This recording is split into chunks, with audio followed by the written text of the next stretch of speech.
Mums ir atkal interesanti notikumi, kas būs drīz jau 8. jūlijā. Mēs varam pasakot līdzi ļoti interesanti notikumi. Šobrīd otrā sērija ikrēšanai pie prezidenta notiks. Tātad, kā mēs atceramies, novembrī īsi pēc vēlēšanām, tā saucamie revolucionāri pēdiņās, lielākā daļa tomēr nespēja pretoties tā brīža prezidenta uzaicinājumam un uz ikramaizītēm, šampanieti un tam līdzīgi.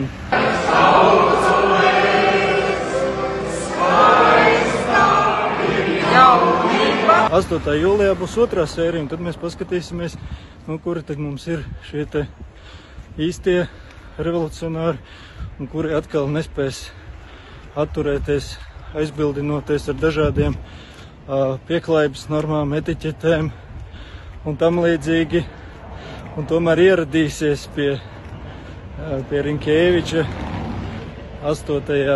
uz igrumaizītēm. Tā kā sekojam līdzi, būs ļoti interesanti. Piesakojieties šim manam profilam, noteikti paskatīsimies līdz, kurš atnāks, kurš neatnāks. Būs jautri.